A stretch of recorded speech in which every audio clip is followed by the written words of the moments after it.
Okay, welcome everyone. Pastor Patrick Walker. I am dressed in a hoodie because it is in the low 40s in my office. So I don't keep the heat on overnight. So oftentimes when I videotape these in the morning, it is literally in the 30s or 40s in my office before, the heat kicks in for several hours with my space heater and things warm up. So if you're always wondering why I'm dressed down in clothes, that's the reason. Okay, so James chapter 3, the end of James chapter 3.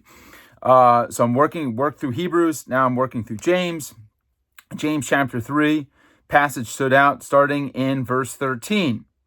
Who is wise and understanding among you? Let them show it by their good life. By deeds done in the humility that comes from wisdom. Now, ultimately, Jesus is capital W, wisdom. And that word humility is, I think, very, very important as a standout characteristic to describe Christ.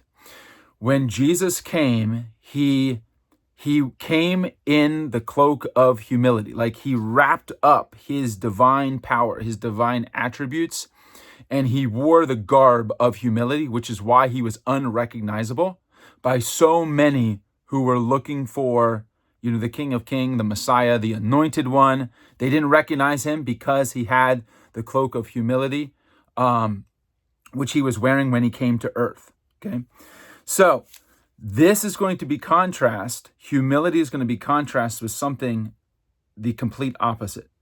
Verse 14, but if you harbor bitter envy and selfish ambition in your hearts, do not boast about it or deny the truth. Such wisdom, in parentheses, does not come down from heaven, but is earthly, unspiritual, and demonic.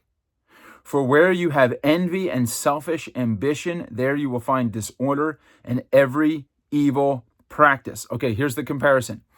When Jesus came, he came with the cloak of humility. It was all about his Father, and it was all about others. So the wisdom that comes from heaven is God-centered and is others-focused.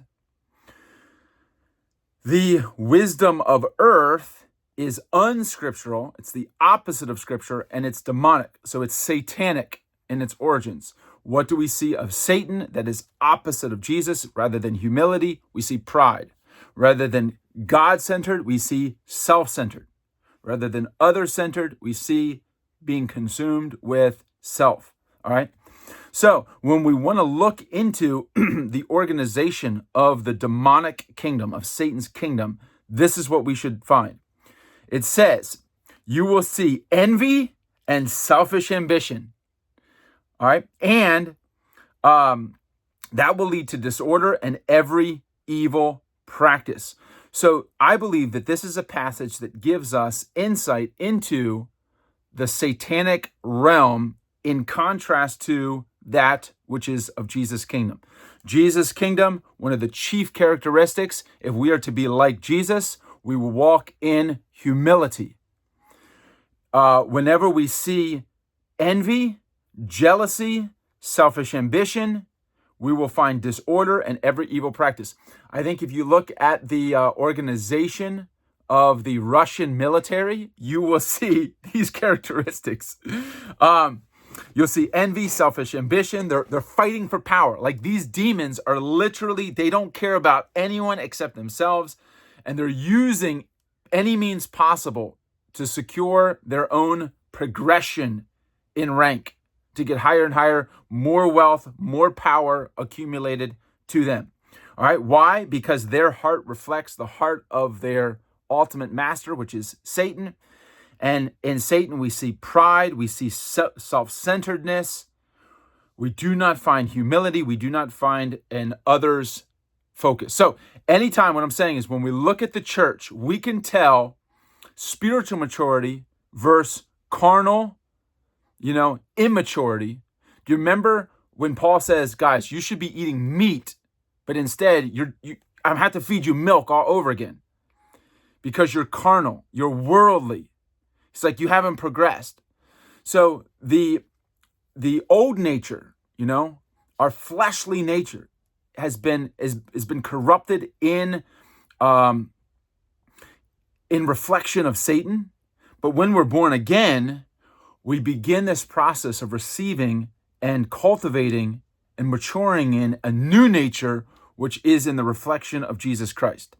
So whenever you look at someone, even diagnosing your own heart, are these characteristics prevalent in that person's life? Envy, selfish ambition, a self-centeredness. You can always tell the level of maturity of a believer by whether they are, to what degree are they God-focused and others-focused versus self-focused. And that's what Paul gets on over and over again in his writings. Jealousy, quarreling. Why does that occur? Because you're worldly focused. You're focused on the things of the world. You're focused on the flesh. You're focused on yourself.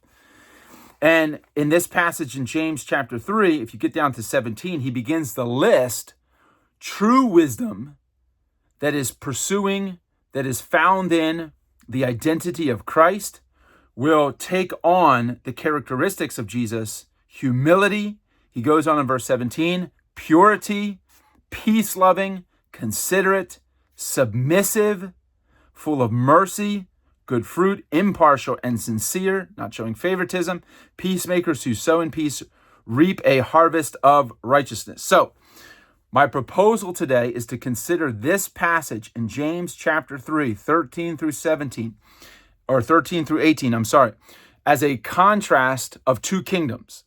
On one side, you see Satan. On the other side, you see Jesus. On one side, you see pride. On the other side, you see humility. On one side, you see self-centeredness and the fruits that result from that. And on the other side, you see a God-centeredness and an others-centeredness and the fruits, the characteristics that result from that perspective, from that foundation. So we see a contrast in kingdoms, a contrast in kings, a contrast in characteristics of each kingdom. And so when we look with this lens in mind, with this comparison in mind, when we look at the church, when we look at our family life, I can see by which kingdom I'm operating if, as I'm engaging in my marriage, we see jealousy, envy, selfish ambition, disorder, evil practice begin to arise. We know what kingdom we're operating according. So this is a great comparison. Meditate on this passage a little bit more.